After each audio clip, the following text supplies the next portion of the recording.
cars, it could go up by as much as $8,000. But interestingly, even insurance costs could go up. Why? Because car parts are also part of those tariffs. So if the car parts are more expensive, so are the repairs. Estimates from Insurify that insurance could go up by as much as $189 per year. Okay, so and what, I mean, so if you want to go out and car shop this weekend, what should you be looking out for? Yeah, well, some tips for you. First off, it's not as simple as, okay, well, the tariffs will only apply to non-American cars. Because I'll give you an example. The Ford Edge, that's an American car. Well, they make that in Canada, but the Subaru Outback, which is a Japanese car, they make that in Indiana. So the best policy is really just to go to your dealer, ask which cars are made domestically, which ones might be imported foreignly, in which case that would be something that would be applied the tariff. But also take a look at maybe the used car market, because obviously if the car is already made, ideally the tariff impact shouldn't be as high. The average used car price is over $20,000 cheaper than the average new car. Although I want to point out, experts are saying used car prices could also rise if there's a crunch of people that are no longer looking at new cars and they're going to buy used cars as well. So everything's going to get more expensive. Brian, putting cars aside, what about other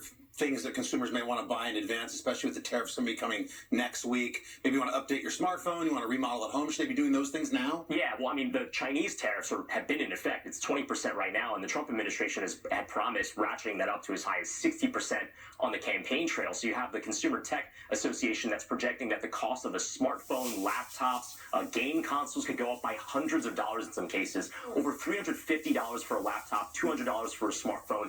Gaming consoles, if you want to get something for the kids, could get almost $250 more expensive. But Carson, you also bring up home renovations. Lumber tariffs are also in the cards as well. The Trump administration weighing that out. So a kitchen cabinet, let's say, for example, the average cost over $7,000. So at a 25% tariff rate, if it's passed on dollar to the consumer, that could add up to $1,800 in cost. So the same cabinet might be $9,000. So the advice might be just to buy the materials, even if you don't want to hire the contractor yet. You can just store it until you do want to do that project and then get the contractor involved. All right, Brian, Sean, sounds like the price of just about everything going up.